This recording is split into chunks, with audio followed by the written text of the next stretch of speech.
Ashley MacArthur once helped solve crimes for the Escambia County Sheriff's Office in Florida. Now she's accused of killing a former police officer. They discovered $34,000 of Wright's money was placed into MacArthur's bank account. She's now been charged with murder. This video contains the interview of a woman whose girlfriend disappeared and was later found dead. Taylor Wright, a former police officer turned private investigator, was anxiously anticipating being able to receive money that she had given to a friend to hold for her. The sum was $34,000, which she needed to help pay for the legal cost of gaining custody of her son, who was staying with her ex-husband. Ashley MacArthur, a former crime scene tech that had worked with Wright, kept putting off going to the bank to retrieve the money. Cassandra Waller, Wright's girlfriend, knew how much that money meant to Wright. When she heard that Wright and MacArthur had decided to go horseback riding rather than go to the bank, Waller was troubled. When Wright did not return that night, but instead sent an odd text message that sounded unlike her, Waller became alarmed.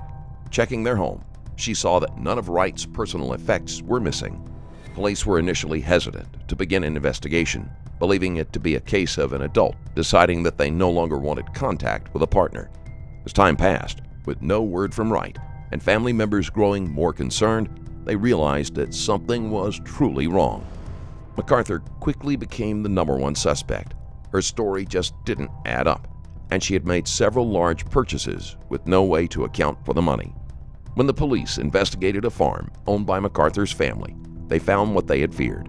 The body of Wright was buried under concrete and potting soil, her body wrapped in a hammock. She had been shot in the head.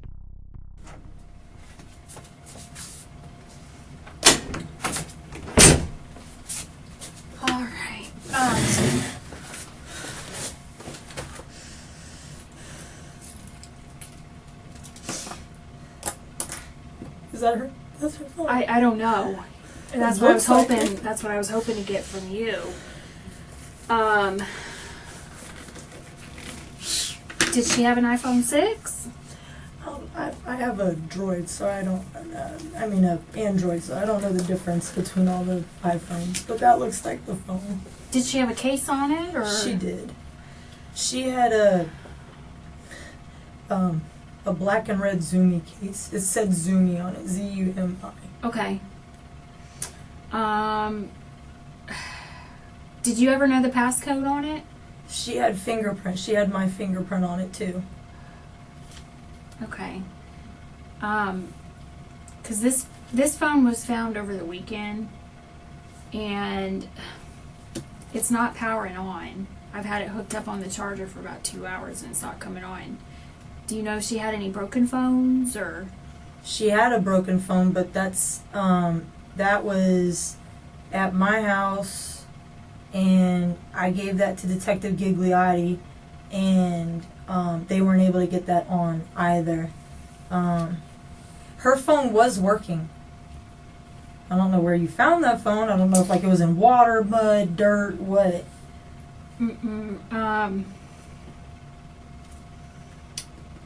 That looks like her phone. What? Who had the phone account? A girl named, Without a distinctive case, cell phones are almost impossible to identify. Many people might not even know the color of a family member or friend's case. Oh my God, what's her name? Can I look at my phone? I have Yeah.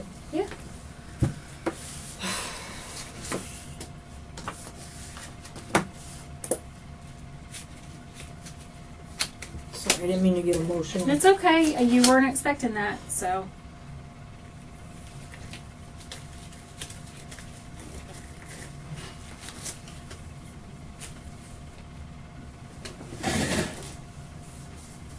Kathleen Aceto.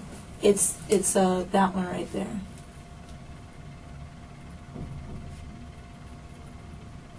Do you have her phone number? Can I have it? I might. Or I can message her real quick. Yeah, if you wouldn't mind. Yeah.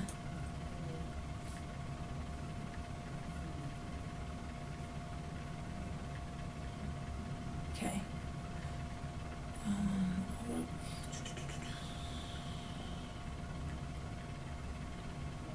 may have given it to me somewhere in here. How did you find out about her? It was like late May or early June.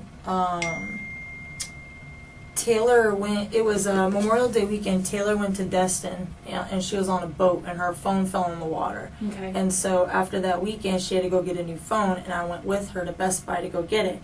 And it was so hard for her to get a phone because she was on somebody else's account, but she wasn't like an authorized user to go in and get a phone. Right. And so that's how I knew that she was on somebody else's account. When I was able to log into her Facebook account, whenever I had her laptops, I just started reaching out to people, and that's how I found out about this girl.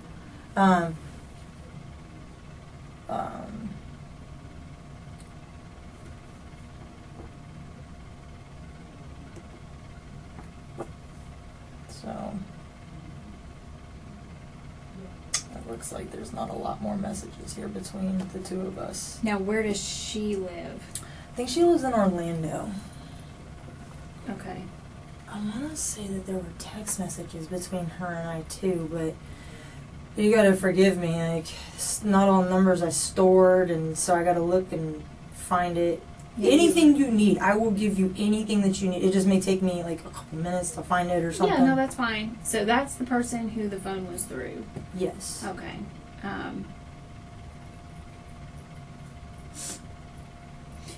And what I'm thinking is maybe we could try to find out from Kathleen what the serial number is, because a lot of the times if you look on your, I don't know, your phone company will have your phone information saved. I wonder if the box that was in my house with her old phone that got water damaged, I wonder if that box has it on it. I want, like, you know what I'm saying? Like, if I go and I get a new phone, Yeah. I may not have my old box, but I have my new box, and I'll take that phone out, and I'll put my old phone in that box, that new box. Okay. Well, And Jeff has it now. so, yeah, this came from Jeff because he was going through all the stuff Oh. over the weekend. Oh. And, That's why. That's the broken phone then. well, I don't know. I don't know. Probably. But it would be nice to at least match the stuff and just make sure we know for sure that it's not the right one. But it's not turning on, so I'm sure something happened to it. That's the broken But- phone. Okay. I'm telling you. Yeah, it probably is. And I don't blame him for getting, like, I'm not upset for giving, you know, like, for giving you that at all. It just doesn't look good on my behalf. But, Why do you say that? because it's in my house. Oh, no, it's... That isn't entirely true, as the significant other and the person Wright was living with at the time of her disappearance, Waller, would have been viewed as a suspect initially. Right now on my Patreon, you can watch one of the most disturbing scenes ever recorded on an interrogation room surveillance camera. It's a combination of desperation and carelessness that resulted in something incredibly shocking. This video is not suitable for sensitive viewers, as it is extremely unsettling. You won't find it on YouTube, but you can watch it and many more exclusive videos on patreon.com/strangerstoriesplus. We're not looking at you in that kind of way at all, you know. Oh. He's just going through everything, and Yeah. he's just, anything that he sees that he thinks might be helpful to us, he's turned over. So that's what we're doing. I was really hoping that it was her phone. Yeah, no, if that makes sense now. If you're not able to turn that phone on or anything like that, That's the one. and if Jeff gave that to you, that's the broken phone. Okay. All right.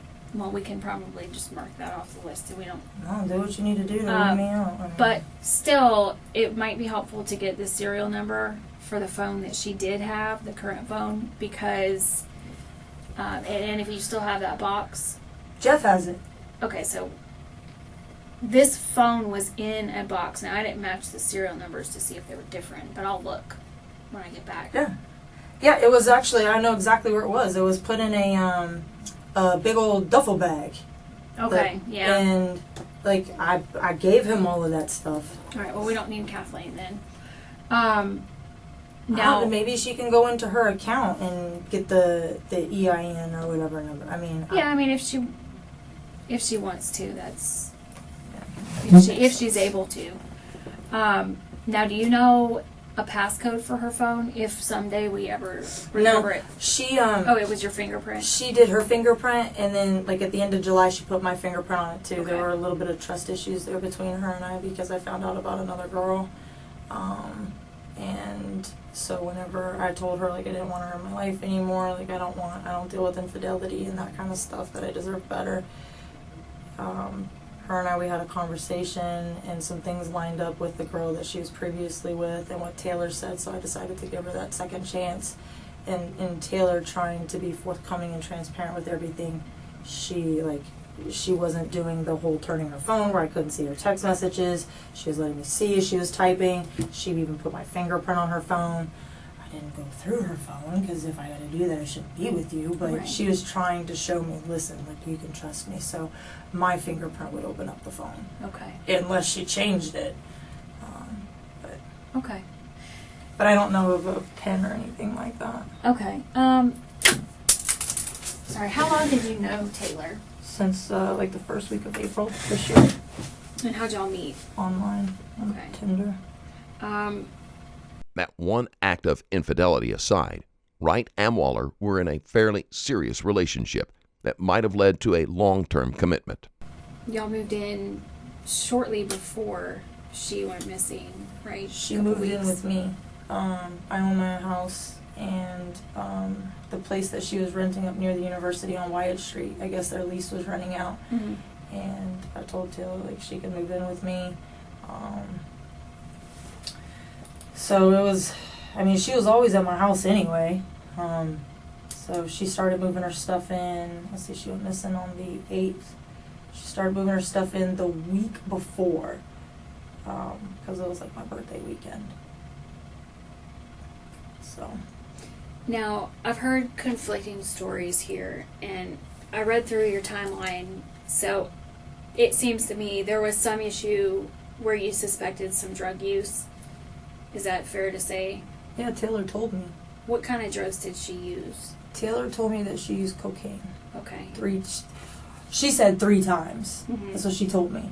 Somebody named Christy Asian, who used to be Taylor's really good friend who lives in Fort Walton, reached out to me at the same time that I found out about the other girl. Like, all this stuff just completely hit me from the side at the end of July. And was like, yeah, you know, Taylor does drugs. And so I called Taylor out on that too.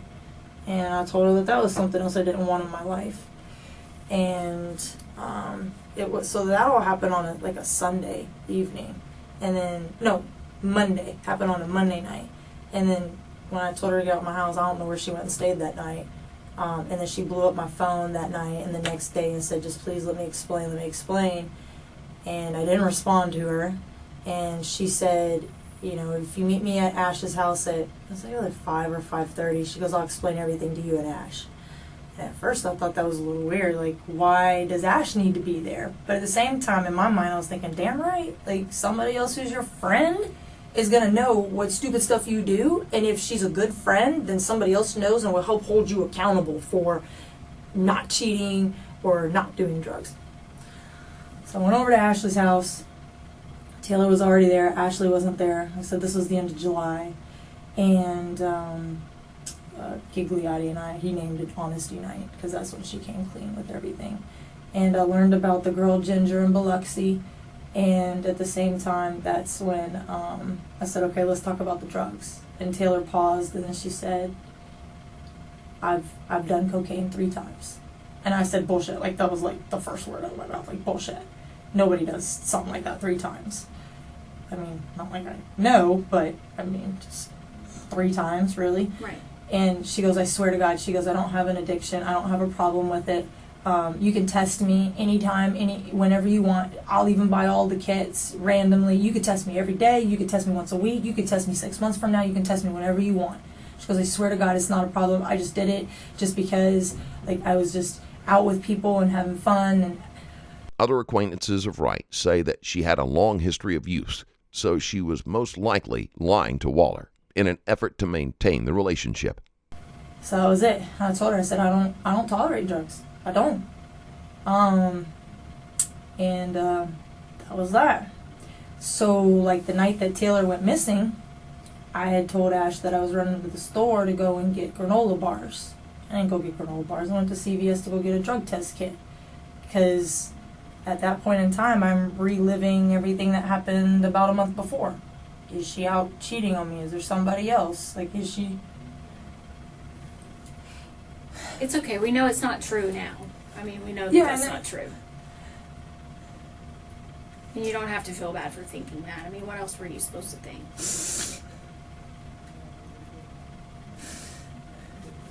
So I went to CVS to go buy a drug kit, because if she came home, I wanted to test her. But I didn't want Ashley to know, because I didn't know if Ashley was doing drugs with her or anything like that. Red flags went up with me with a lot of things, and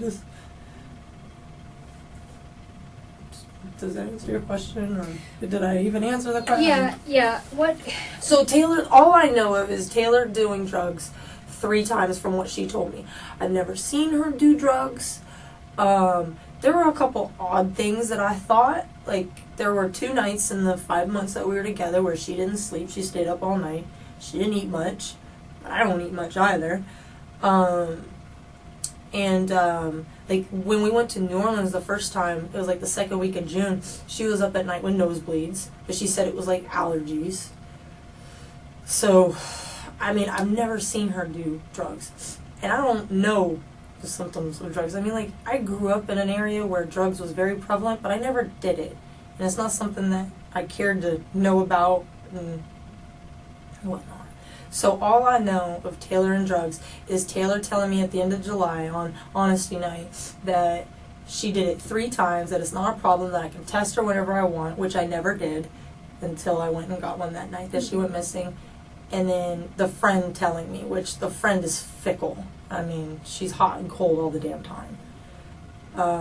When Taylor did go missing, I did go through like some of the stuff that she had in my 3rd bedroom, and I did find a dollar bill that was rolled up really, really tight.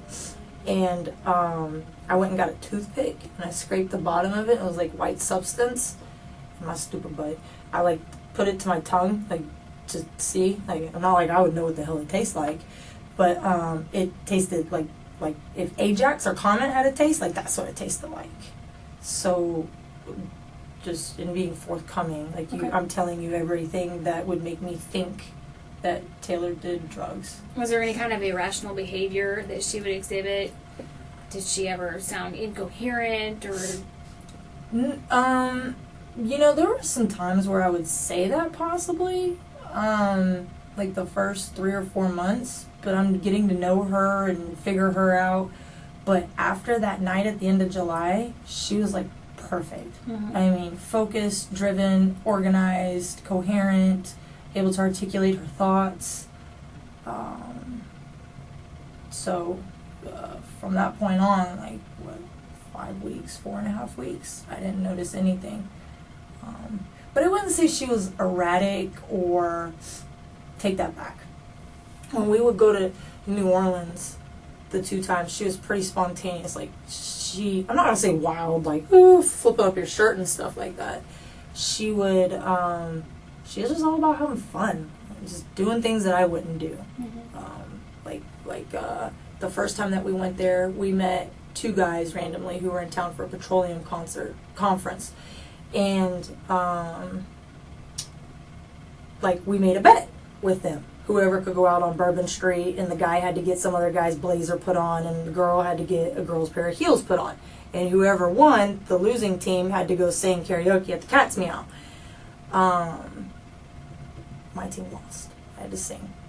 Color Me Bad. It was horrible. But she brought out another side of me like that, because I'm pretty reserved. Mm-hmm. But I just thought that was being in New Orleans and having a drink or 2. I didn't chalk that up for anything else. But as I look back at things now, I do kind of raise an eyebrow to some stuff. Waller may not have known Wright as well as she thought she did. Wright was good at keeping secrets, and the withdrawal of her money from the joint account against court order shows that she wasn't above breaking the rules when it was to her benefit. The day that she went missing, I know she was trying to get money back from Ashley. Do you know how much money Ashley supposedly had in her safe deposit box, which we know is not true anymore? Matter of fact, that's the first time I heard it. I've been asking Detective Gigliotti if there was a safety deposit box, and he wouldn't tell me. So, that's news to me. Thursday night, so the night before Taylor went missing, she told me that Ashley was holding on to some of her money. Taylor never told me the amount.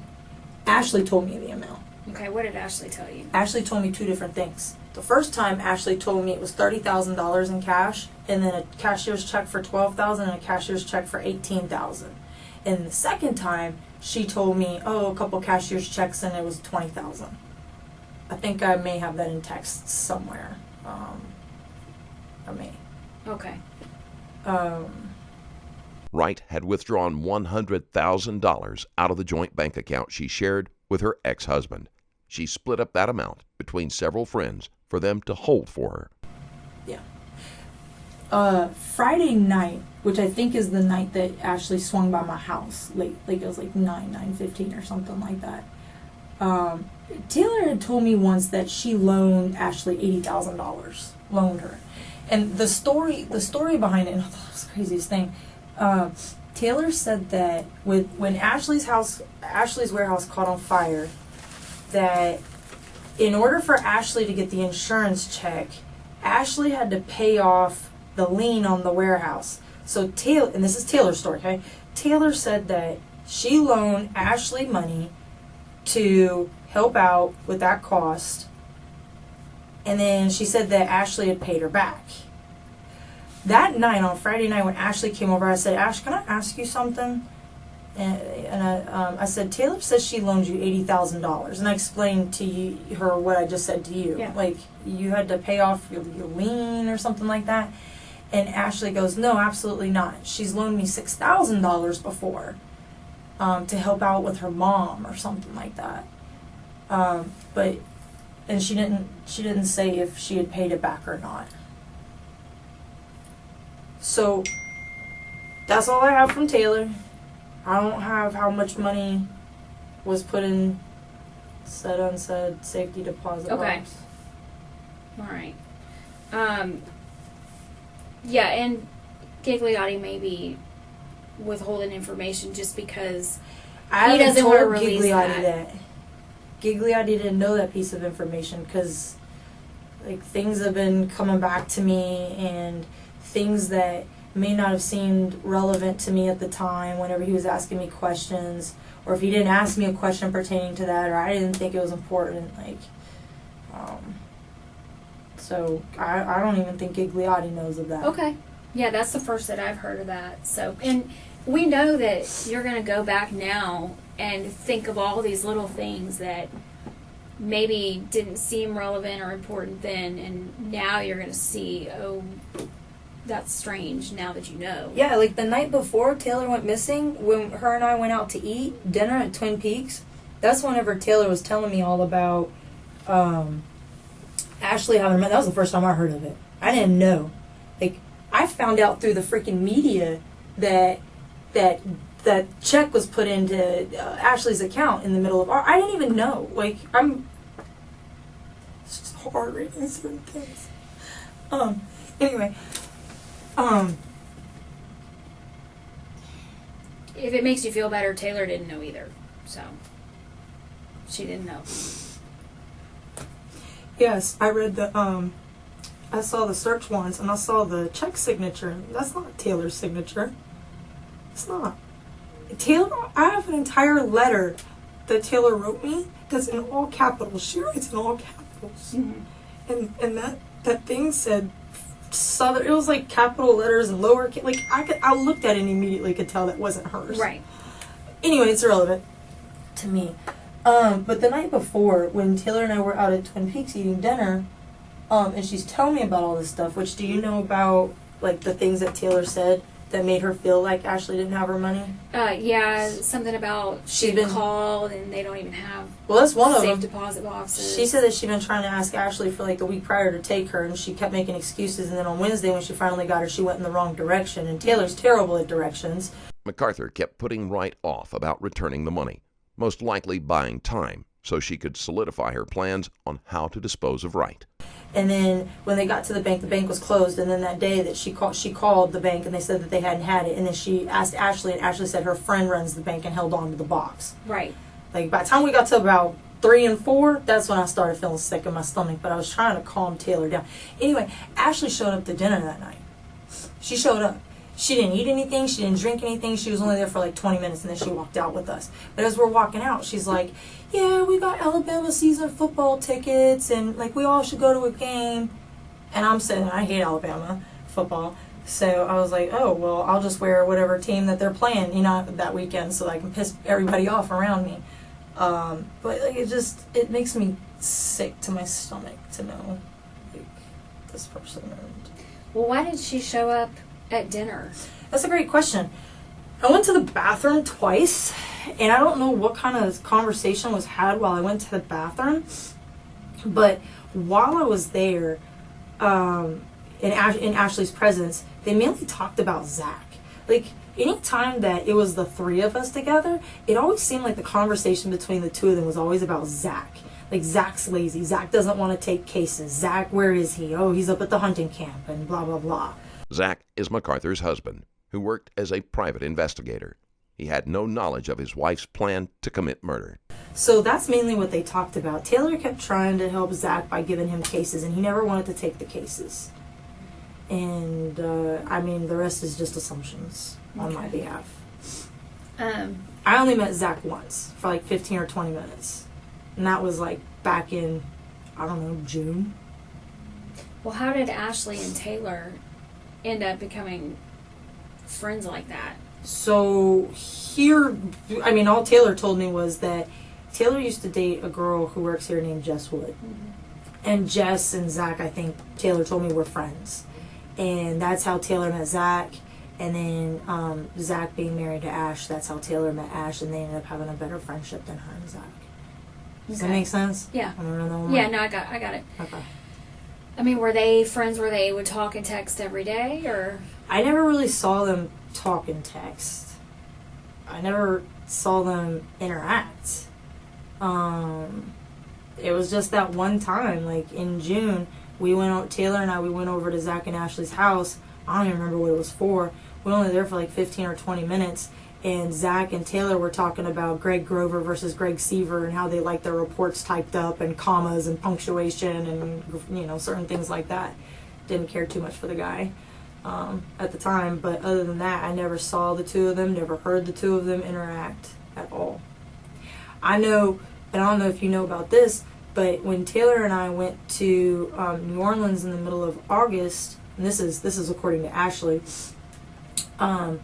there were supposed to be 4 of us, and then it ended up just being Taylor and I going on Friday night, because one of the girls' mother passed away, and so she decided she wasn't going to go, and then Ashley said that she was just going to wait till Saturday and convince the girl to come just for the night to go and get her mind off of things.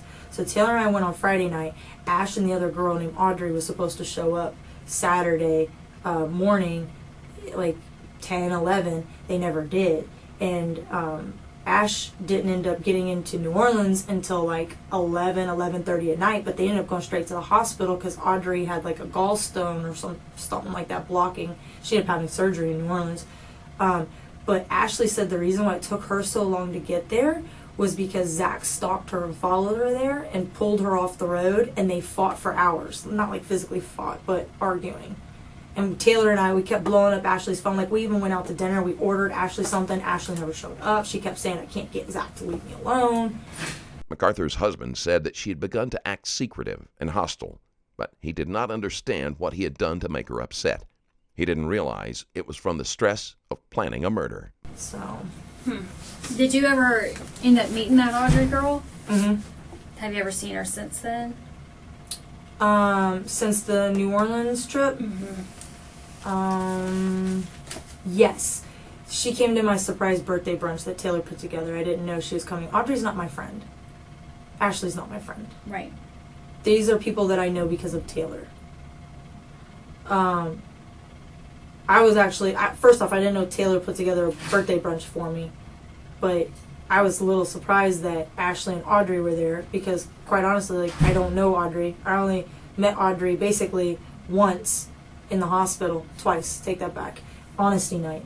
Audrey and Ash were running errands, and when Ash pulled up, Audrey was with her, and Audrey came in the house and grabbed her keys and left. So, like, I didn't meet her, really. And then the New Orleans incident, whenever she got there late at night, and Taylor and I went to the hospital because she had been admitted. Do you know what kind of car Audrey drives? Mm-hmm. A yellow Nissan Pathfinder. At least that's what I've seen her in. Okay. I think it's a wait. It might be an Xterra. Okay. It's yellow. I know that. Gotcha. Now, are Audrey and Ashley really good friends? Do you have any clue? I think they are, and the reason why I say that is because Audrey said, or not Audrey, Ash said that Audrey had like a really rough upbringing. She doesn't have close family. Audrey would do a little bit of work for Ash, so she just kind of looks out for her. Okay. You keep in mind, like, I've only been around Ash, like, prior to Taylor missing, I'd only been around Ash 4 times. And then after she went missing, there was the night she came over that Taylor went missing, which I'm pretty sure, about 90% sure, so there's a little bit of uncertainty there. And then the Monday when she brought me the gun, and then the Friday whenever I took the gun back to her. So what, we're talking like 7 times? Okay. Now, that gun, I definitely want to know about that gun. What kind of gun was it? Do you know? It was a revolver. It looked really, really old. Wright was shot, but not by that particular gun. It was heavy, had a long barrel, had a wooden handle. Did I say it had a hammer already? You may have. Okay, had a hammer. It had something written in really nice calligraphy on the barrel. I'm not real familiar with guns, but I could have sworn she told me that night that it was a 38. Because she asked me, she's like, have you ever shot a gun before? And I said, yeah, but it's been like 15, 20 years. Actually, it wouldn't have been that long, been about 15 years. I was in Idaho whenever I shot a gun. But she said, well, this shouldn't have too much kick because, like I said, I want to say she said it was a 38, but she said it was Savannah's. So she said it belonged to her daughter. And it came in like a really nice, thick leather case. Other than that, that's... So she brought it to you, you kept it for a few days until you got your gun. Mm-hmm. She brought it to me Monday night, which is September 11th. And the crazy thing, that I looked back at this and recognized this last week. She, the time frame between when I asked and when she brought it was hours.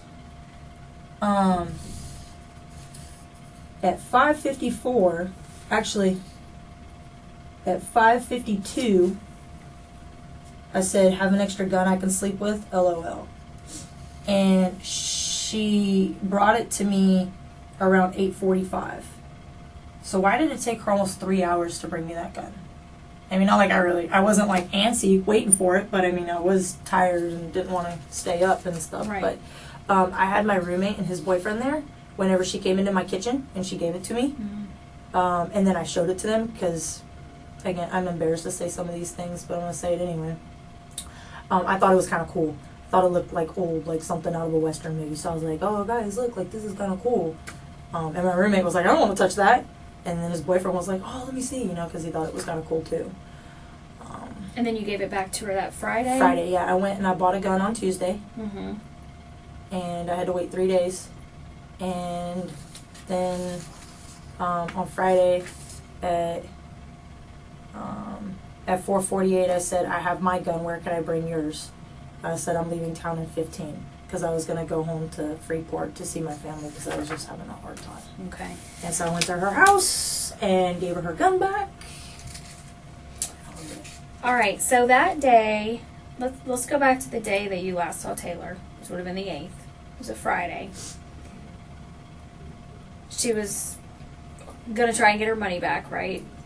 Mm-hmm. Okay. And they had plans to go, I guess, to the bank? Did you know what bank? I just know, so Taylor was so bad at directions, she would reference areas based on like cases that she worked. And I'm just kind of piecing together information that Taylor gave me.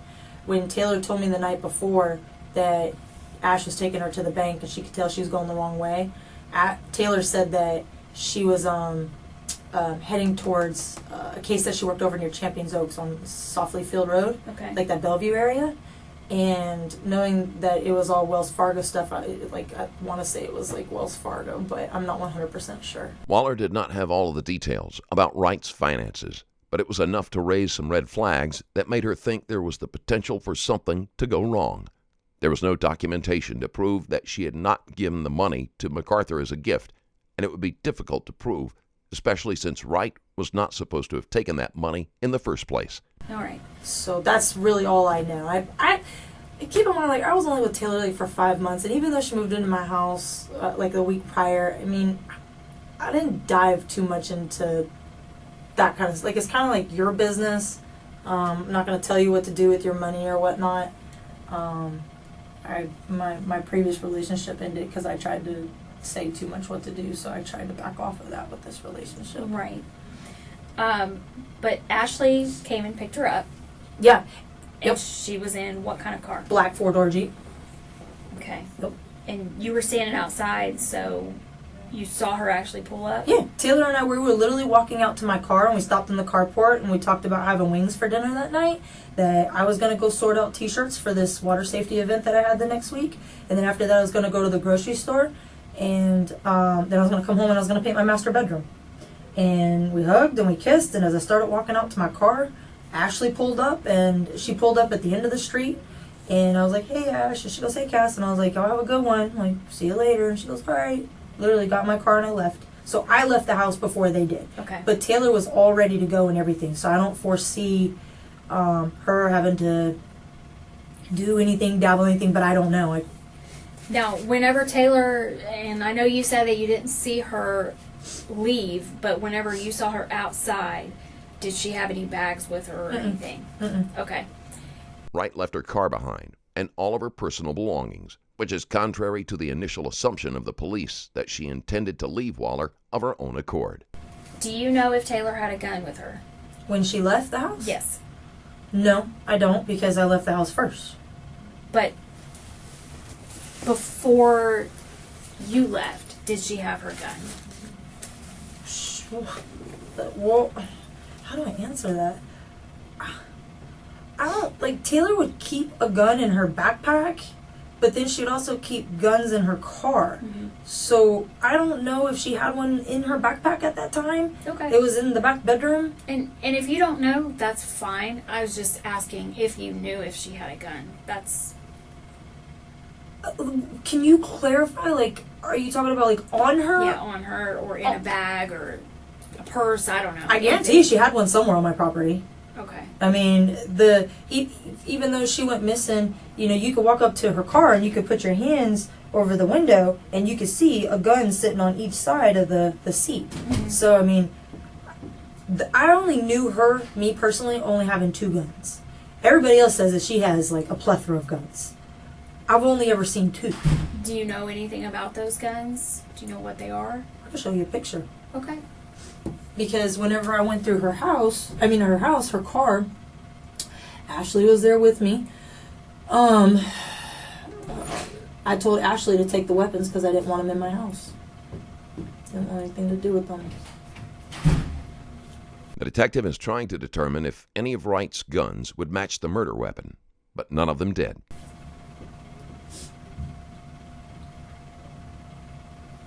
And so I asked Ashley to take a picture because I'm overly precautious in things. So there's that one. That's just a picture of the guns and the knives.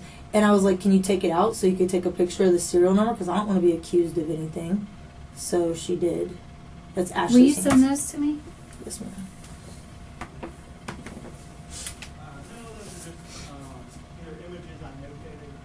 So now you were there when that happened? So Mhm. you actually saw her take the pictures of the guns and everything? Mm-hmm. Okay. And those would have been on, you said, either side of her center console? Mm-hmm. Okay. You could see them sticking out.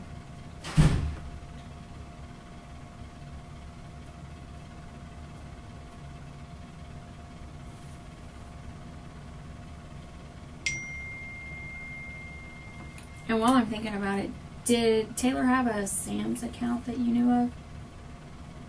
Mm-hmm. She did? Mm-hmm.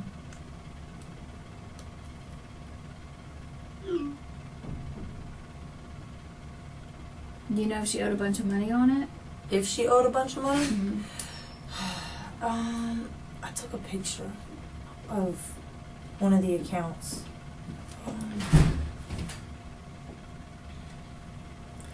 I have this right here that said that you can see down towards the end. It says that she made a $12,000 payment to Sam's Club, and then she made a $3,000 payment, something else, some other credit card. But And this picture, was that paperwork that she had there at the house? no, that was on her laptop. I was Okay. able to log into her Navy Federal account. Can you So send me that? I when don't know if she I went have that. missing, I was just trying to log into anything to see if like she was, using her cards. I was just trying to find her. Okay. Yeah, I don't know if I have that or not. Will you just send it to me? Because there's a lot of stuff that the city has, and I don't know if I have it or not. And then I have this picture too. This one.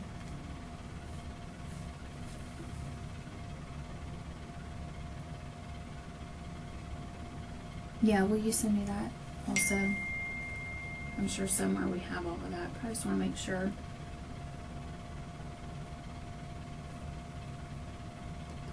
So Ashley took those guns, presumably to her house, and you never seen them again? Never saw him again. Okay. Did she say what she did with them? She said she put him in her gun safe. Okay.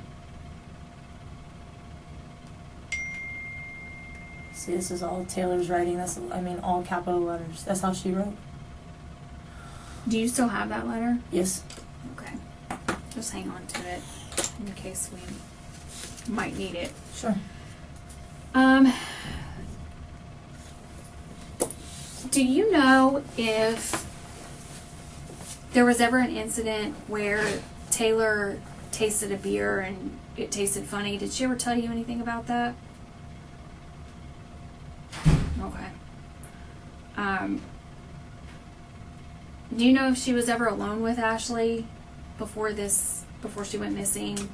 Or maybe they were out drinking or at a restaurant or something and maybe she ordered a beer? I'm trying to understand your question. Like, you talking about that day or anytime before? Anytime before, say leading up in, I don't know, maybe 2 weeks prior to her disappearance. Did Taylor ever say anything about a drink tasting funny? Mm-hmm.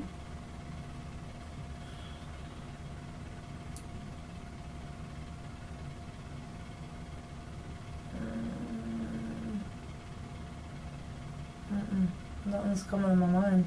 And do you know if Taylor and Ash went to a bar together?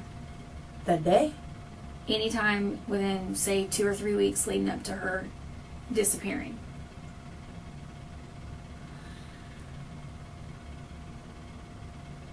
Such information can be difficult to recall because it is the type of thing that seems completely unimportant at the time.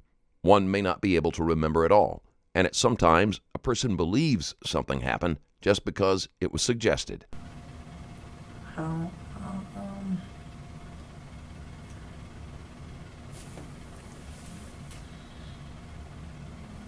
You said 2 to 3 weeks? Yeah, maybe.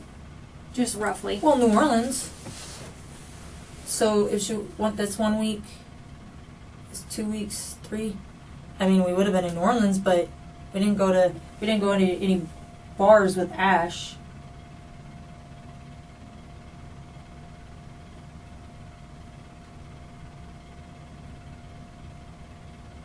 My birthday weekend, there was a bunch of mimosas. Okay.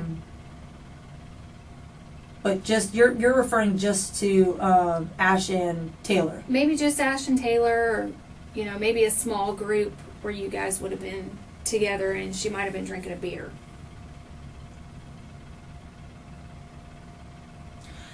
Ash told me that day she was drinking, that Taylor was drinking that day. Which is odd, because Taylor wouldn't start so damn early. She wouldn't. And what would she drink? What would she drink? Mm-hmm. Normally Taylor likes like mixed drinks, like margaritas or Red Bull vodka. If she drinks beer, she's gonna drink Shock Top. Sometimes when she's out, she'll order Stella, but that's primarily what she sticks to. But anything like I bought and put in the fridge, she would have. Like if I had Red's Apple, she would drink that. Or, but she did have her go-tos, which were the ones that I already mentioned to you. Okay. Would she get anything, say, like a Bud Light or Budweiser or something you could buy at a gas station? Would Taylor get that? Yeah, would she? If it was all that was available, I don't know. I mean, she'd have to be pretty desperate, because Taylor's drink of choice, like on a day like that she went missing, would be Powerade Zero. Hands down. Every time. Like, that's like when Ash told me that she was drinking that day, that didn't add up. I mean, there's so many things, like, everybody gave up on Taylor and said, oh, maybe Taylor's just off doing this. And, like, there were so many things that told me she didn't. Yeah. Like, she wouldn't have been drinking early in the day. I mean, not unless it was, like, coaxed or somebody was like, let's have a beer or something like that. But Taylor wouldn't have. I mean, keep in mind, I'm only going off of, like, the 5 months that I've been around Taylor. But she wasn't that person who would wake up and start in the morning or even before noon and start drinking. She just wouldn't. Mm-hmm. And then even when she would drink, like, Taylor was always the one taking care of other people. She never got sloshed. Well, I know that day you last heard from her, say around 11:20, and she said that she would tell you what had gone on when she got home. So I'll explain later, yeah. Waller didn't get the text until later that night, and it immediately made her nervous, since it was not phrased as Wright would typically speak. Did you ever find out any details about what happened? Okay, so in your conversations with all of her friends, nobody had heard from her and heard anything. Okay. I know that Ash kept conversing with you after you felt like something was wrong. I knew something was wrong, but there was part of me that thought, okay, like for like the first 2 days, maybe 3 days, I felt like maybe she did, go on her own. I was so messed up. I was like an emotional roller coaster. I got angry with her. Mm-hmm. You'll see all that with the text. No, yeah, I saw, and it's totally understandable. What were you supposed to think? Now, I know that there was a text, supposedly, that Taylor sent to her son, Drake. Do you still have that screenshot? Send it to you? Yeah. Yeah, Jeff sent it to me. Yeah, he said he was going to send it to me, but just in case he lost it or something, I want to have it.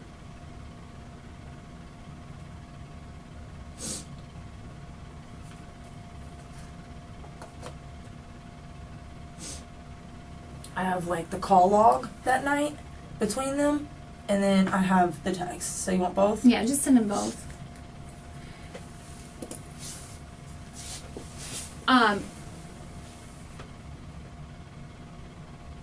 There's a screenshot also that supposedly Taylor sent to Ashley. Do you remember seeing that one? Mm-hmm. I You have still that have too. that? Mm-hmm. Now, I haven't got rid of anything. okay, now you know how Taylor would respond in a text message. The one that you saw, that screenshot that she sent Ash, did that sound like something that Taylor would say? Mm-mm. What was different about it? Can you maybe... She says she needs to get her life organized and back on track. Taylor didn't feel like her life was unorganized. She didn't have to get anything back on track. The only thing that she had to do was give her money to the ex that the judge ordered her to do. And she was coming to her senses on that because I kept pushing her and telling her, just give him the damn money. Like, a judge told you to do that, you know? Like, it sucks. Nobody wants to come up off of $30,000 cash, but you have the money. We're financially fine, you know? So give him the money. And I think that's why she was going to get it, because she was at that final deadline date, which is why she lied about the continuance, which I found about after she went missing. Wright's main concern was getting custody of her son, which was her main reason for withdrawing the money from the joint account. She needed it for legal fees, and that desperation fueled her insistence that MacArthur returns the money. But the whole need to get my life organized and all. And furthermore, like, going to have a drink by herself, she knew I was off Friday, Saturday, Sunday, Monday. She would, like, Ashley lives like 2 miles down the road from me. It just, none of it added up. None of it made sense. But like, as for looking for grammatical errors and things like that, I didn't notice anything too much. Yeah, I was thinking maybe, I don't know, just the way she wrote it. Everybody's got their style.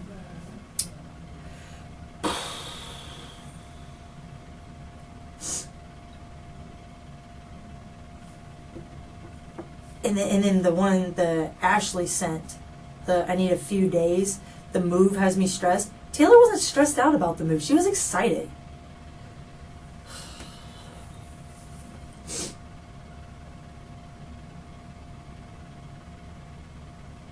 Okay, so here comes the screenshot of what Ash sent me. Okay. And then, did you need the last text that Taylor supposedly sent me? Did you say you needed that one? No, I think we have all that, because you gave your phone. Yeah. To them. 4.5 days. Try working for 4.5 days without a phone. Yeah.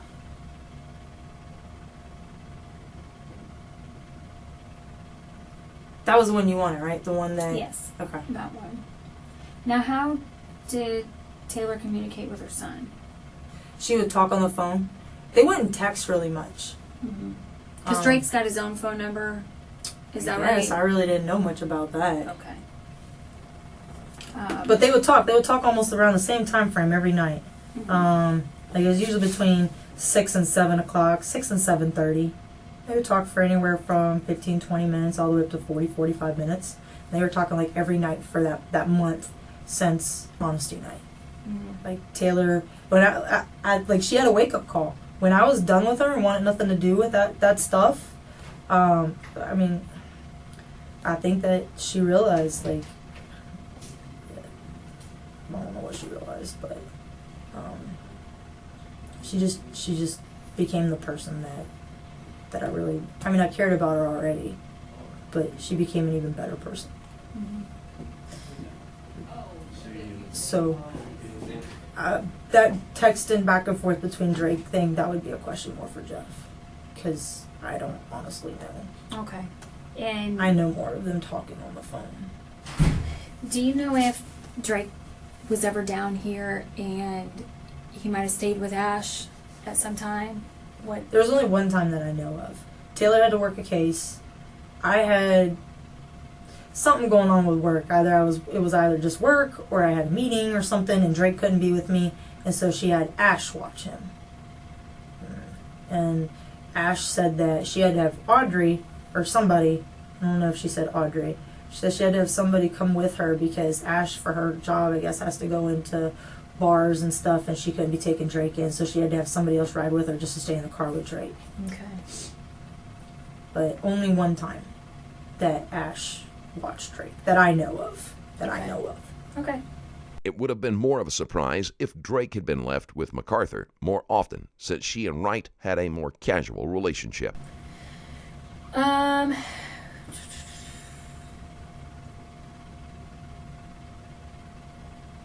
trying to think of anything.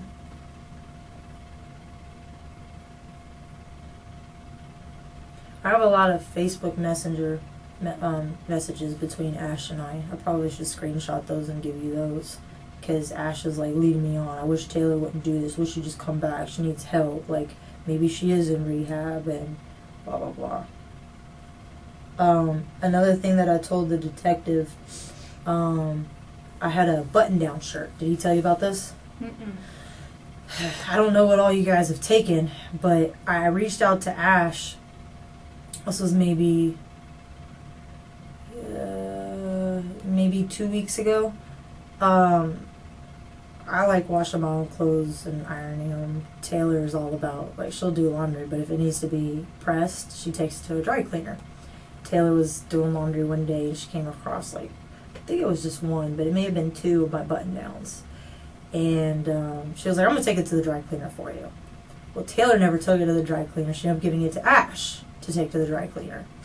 And this was like 3.5 weeks or so ago. I went to go grab a pair of pants that I normally wear that certain button down with. It's a white button down with blue pinstripes, like really close together. Mm-hmm. And I didn't have the shirt, and I was like, oh crap, like it got taken to the dry cleaner. And I remember Ash saying, when Taylor told me that Ash took it and Ash was there at that time, we're talking like a month and a half, 2 months ago. Actually, no, take that back. Not a month and a half, 2 months ago. Like a month and a half, 2 months before Taylor went missing is what I'm trying to say. She's like, yeah, I took it to that dry cleaner, across from Barnes on 9th Avenue. And I was like, I never knew there was a dry cleaner down there. She goes, yeah. She goes, if you're not looking for it, if you don't know it's there, you go right on past it. So I went to that dry cleaner to go and see if my shirt was there. It had never been brought in there. They said that Taylor wasn't on record there, and they said that the last time that Ash had brought in any clothes was back in February. So I reached out to Ash and I was like, hey, swung by to go get my shirt, and they said that they didn't have it there. That nothing had been brought there for a while. And she goes, I'll have to reach out to my aunt. I had my aunt take it. Yeah, so here I am. That's why you do your own laundry and iron your own crap.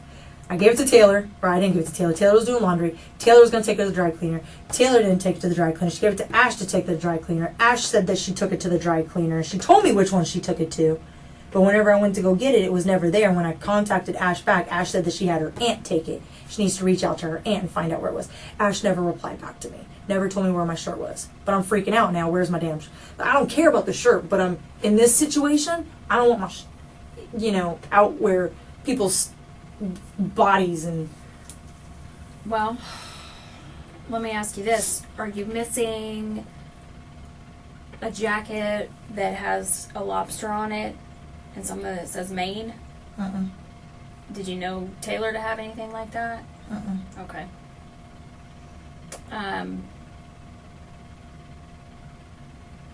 I haven't come across it, but at least now I know. But, I mean, we would have just... Oh, man, everything that comes up in my head, like, I've been calling the Gigliotti. I'm like, oh, my God, this could be nothing, but I'm just letting you know because I'm paranoid. I have nothing to do with this, but... None of Waller's clothing was found with Wright's body. Heaven forbid something is in the wrong spot that comes... Like the phone. I mean... Yeah. Now, what did she use as a tablet? Taylor? Yeah. Well, she really, didn't use a tablet. She had an iPad, but it was for Drake, and it was in one of those really, like if you drop it, like a protective case. Yeah. It was in something like that, but she didn't use it that much. Matter of fact, I had never seen her use it. I saw Drake playing with it all the time all summer. She always used her 2 laptops. Okay. And the iPad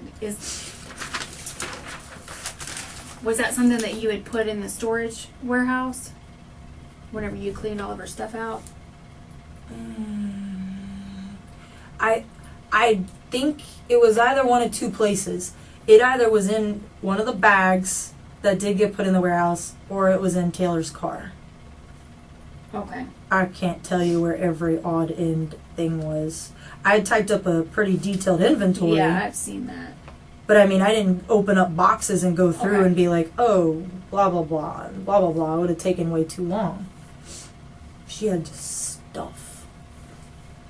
And the 2 laptops. Do you remember what brand they were? One was a Dell, and I want to say the other one was a Samsung? Yeah.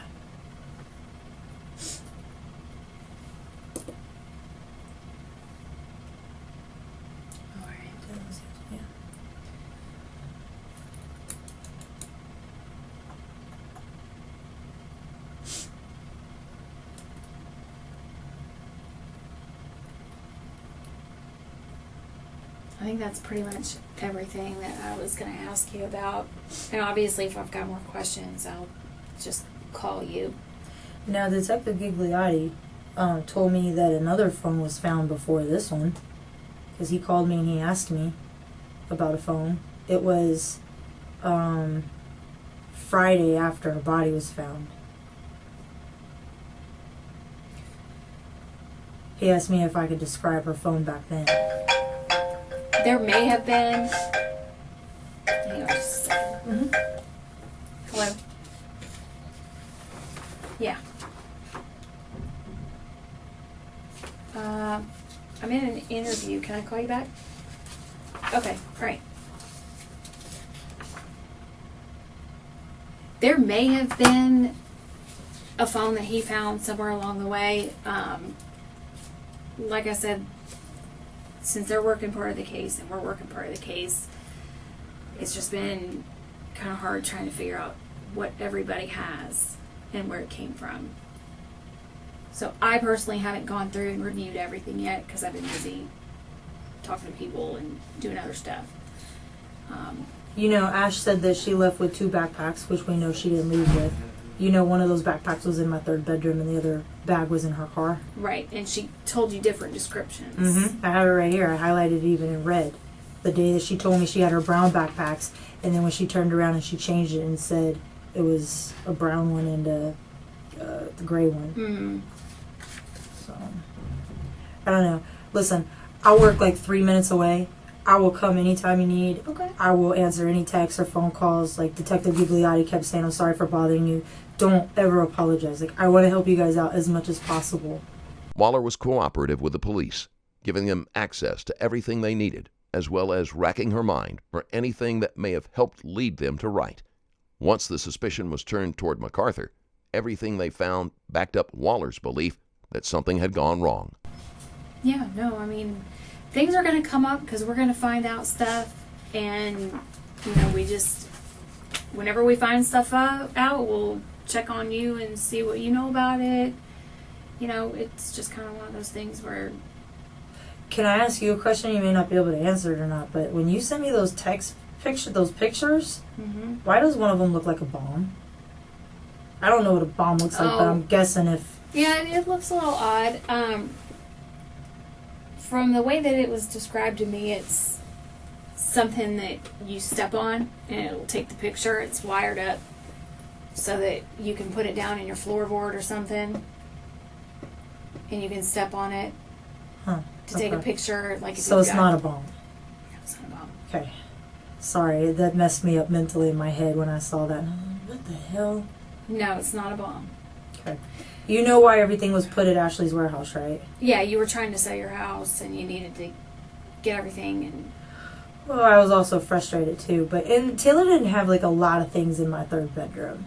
But she did have, you know, like there were boxes stacked up. Mm-hmm. I mean, it took me maybe an hour, if even that, to put things in that truck because almost everything was still in that truck. But initially, Jeff and I were going to get a storage unit. Mm-hmm. And then Jeff said that he didn't want to put his hands on it unless a judge ordered him to, which I get. And then I started working with Nancy, which is Taylor's foster mom. And Nancy, not really in a financial position to be able to do that. And I was communicating this to Ash. And I can't remember if I asked to put it at Ash's or if Ash said, well, you could just put it at my place. And then I told her that I would pay her $50 a month, and she's like, oh, you don't have to pay me anything. And that's why I went and I put it there. Figured if Taylor came back and they were such good friends, like, they could deal with it. So I wasn't, I mean, I feel regretful that I did that, but I was planning on selling my house. Mm-hmm. I still am, but everything is just kind of taking a curve. Yeah. So I'm probably not going to put it on the market until like January now. Now, I understand James helped you Mm-hmm. move all of this stuff. Mm-hmm. And was there anything odd about him that you noticed when he was helping? No, I mean, yeah, he just seems like an odd, quirky kind of guy, but he was really kind to me. I mean, he kept saying, like, he tried to tell me sometimes about some of his stories and stuff and how he's been through a whole heck of a lot. And I texted Ash and I said, you know, he's a kind guy, like, he helped me out. And I was going to buy him dinner for helping me unload the truck. And he just said that he just wanted some money so he could put gas in his car. And I thought that was, like, first I thought it was weird that the guy lives in that place. That broke my heart. So I went and I gave him money for gas and food, and I took him to the gas station so he could actually get gas. But I don't try and judge people. Like, he has a story clearly, but I didn't think anything too weird, with the exception of he's there working. He rough around the edges, to put it nicely. But he was kind to me. Okay. Do you know if Taylor had ever met him? Mm-hmm. Because Taylor had a big old safe, Redhead I think it's called, or Red something safe, at the place that she was living at on Wyatt Street. And that sucker's heavy. So he came and helped her move that into the truck. And then Taylor was in her car. He drove the box truck to my house. And so it was him in the box truck. Taylor was either in her car or she was in Ash's Jeep. And they all pulled up. And James basically parked the box truck at my house. And then he got in the car and left with Ash. So as far as I'm concerned, he just helped her with moving stuff. I don't know if they've interacted before then. Okay. So. All right. I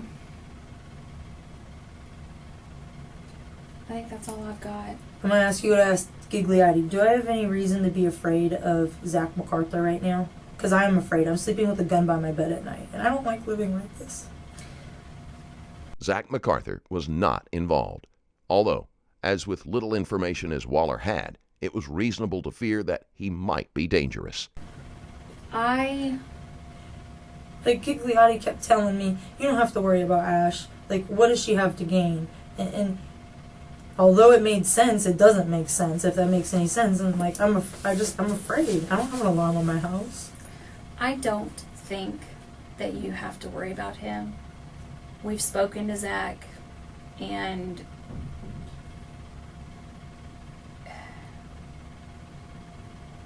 I don't want to put you in a position. I think you're going to be okay. I don't think you need to worry about him. Obviously, my advice to anybody is always going to be never let your guard down. But as far as him being a problem for you, there would be no reason for anybody to want to try to hurt you. It's not like you are a witness to I didn't see what anything happened. but I mean, I feel like I know. So I don't know. I've never been put in any situation remotely like this before. I mean, I don't know Ashley's family and what they think of me and my involvement in this, or what I know and don't know. I think that you're not even on their radar. You're just not. Okay. I mean, I have a roommate too. He's afraid. He's like, do I need to, like, go stay somewhere else? I mean, okay. No, I don't think you're in any kind of danger.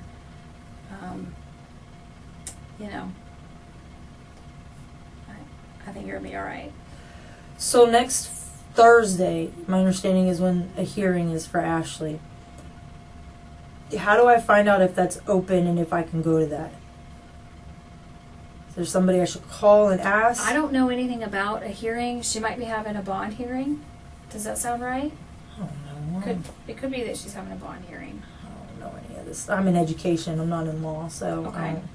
I haven't heard, but I haven't been keeping track of it, and they don't usually ask us to go to the hearings. Oh. It's all on the Clerk of Court website. Have you seen that website? You can Google Escambia County Clerk of Court, and you can go to online records, and you'll just pull her up by name, and you'll be able to see when her next court date is. Does it say whether or not the public can come to it? How do I get that information? Generally speaking, all of the court dates are open to the public. Should I not go? It's up to you. I mean, nothing is really going to happen that's interesting until the actual trial, whenever that is. All of these little things are just formal proceedings where, they might try to modify her bond or something. They'll have little things here and there, but it's not anything that you would need to be at or that you're going to find out any kind of information. Will there be a point where like how do I ask this? Like Ashley has an attorney. Mm-hmm. Do I have to answer their questions? Like if they call me? Yes. Eventually what'll happen is they'll have what's called a deposition, and you would, if the attorney subpoenas you, then you would have to show up for the deposition, and you would have to answer the questions. And usually what'll happen is the defense attorney will ask you all the questions, and you'll answer them truthfully to the best of your knowledge. And if the state attorney wants to ask you questions, they'll ask you questions also. But yeah, you would have Okay, so don't answer any questions over the phone or anything like that. No, That's what you're saying. Okay. It would be something where you would have to go down to a court reporter's office and answer questions. But it would be a formal setting. You would receive a subpoena for it. It would have a date and a time for where to show up, and she won't be there. It would just be you, the attorney, the court reporter, and the state attorney. Okay. I feel like I'm not privy to certain information because I'm not the ex-husband and I'm not the father. Is that how this will always be? Because that it is what it is, but it breaks my heart because they all gave up on her. Most people knew Wright dismissed her disappearance, believing that she had gone away somewhere to use drugs. They said, don't contact me. They said that she's probably out doing this stuff all on her own. And it just bothers me that they're getting all this information. And, like, for example, I didn't even know until late Thursday night that the dental records proved that it was her. Like, Joan, the aunt, told me that she knew that on Wednesday. Actually, I found out on Friday night. I don't even know who Joan is. Joan Huskins, the aunt who lives in Connecticut. So it's hard. I get it. I'm just the girlfriend, but it hurts. Are you still in touch with Jeff? Yeah, but he's not real quick. I feel like Jeff says things and then he turns around and he does something a little bit different. I'm hoping that because he got to interact and meet me over the last 2 days that he thinks otherwise. He didn't know me from the next. Mm-hmm. And he can see that I am a genuine, kind person that's honest. Hopefully he gathered that. But I don't know, he's busy with his work and everything. And I don't want to always blow up his phone and say, do you have any information? Do you have any information? But he did tell me the other day, whenever I told him that I'm not getting information that you guys are, not you, but him, are getting, he's like, we'll make sure that you get information. It just bothers me. And a lot of it's because you've got the two agencies. PPD was working it. Now that it's our homicide, they're not going to release information because they don't want to release information that we might be trying to keep quiet.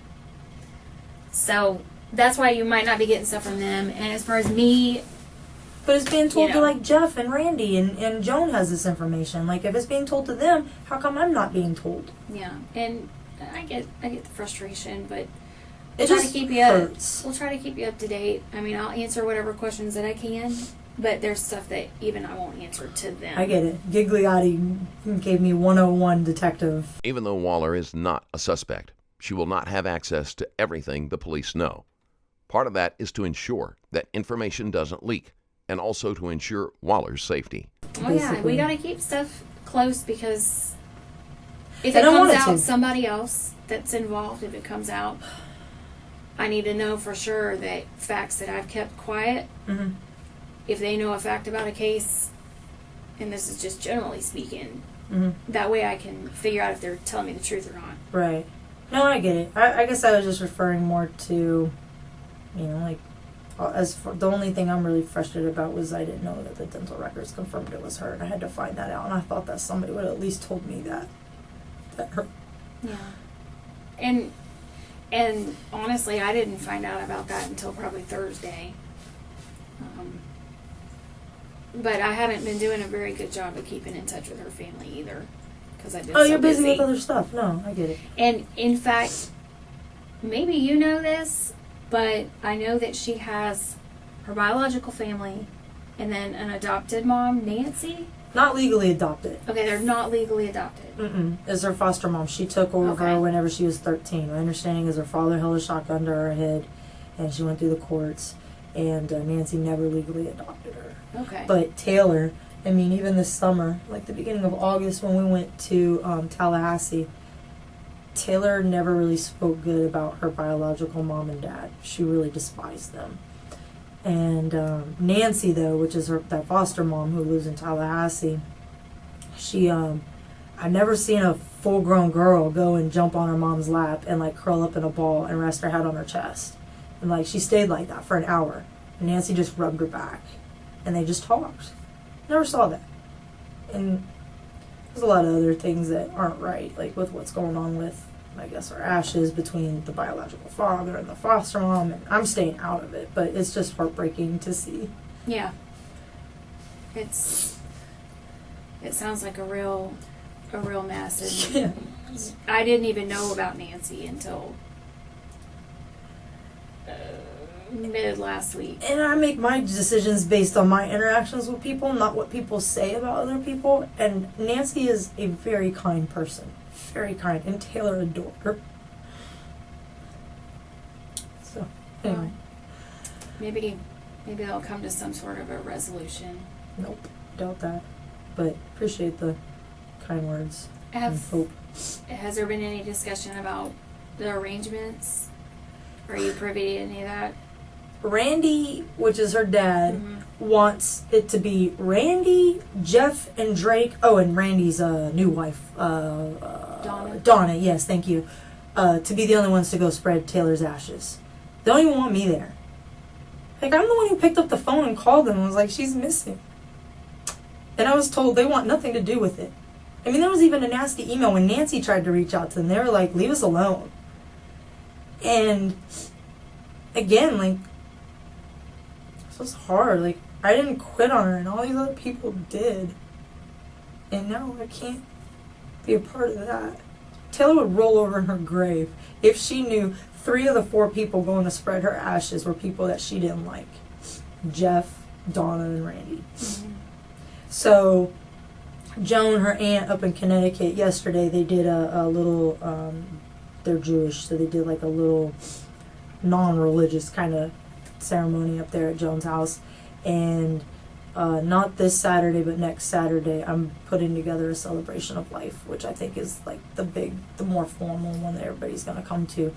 People are coming from all over the country now that I've set down a date.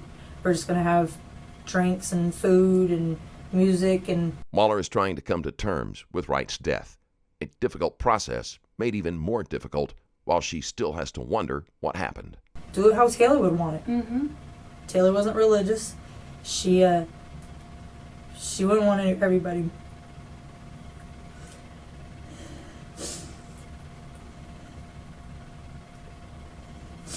She wouldn't want everybody sad.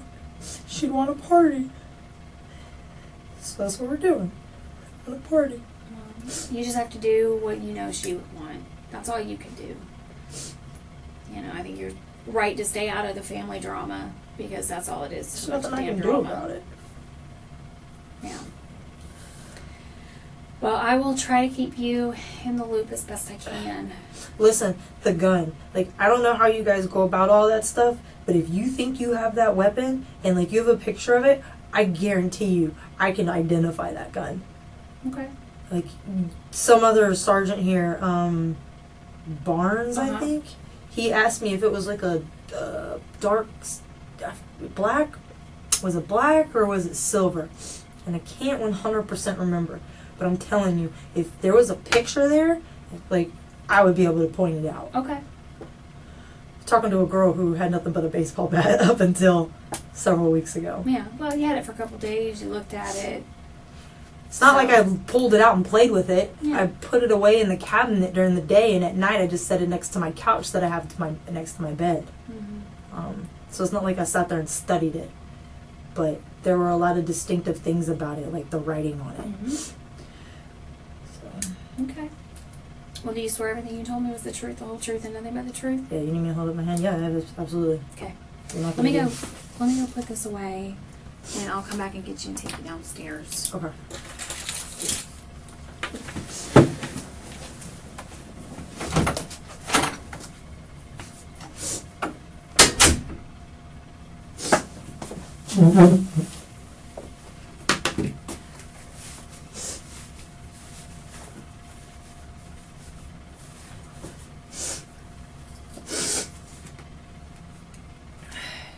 Ashley MacArthur was convicted of first-degree premeditated murder in the death of Taylor Wright. The charge carries a mandatory minimum sentence of life in prison. She must serve 25 years before she is eligible for parole. MacArthur appealed her sentence, stating that there was evidence that should not have been shown to the jury, but her appeal was denied. And that's where we end this video. If you liked today's video, then drop a line. And if you want to support the channel even further, you can check out my Patreon link in the description below. Thanks for watching. I'll see you in the next one.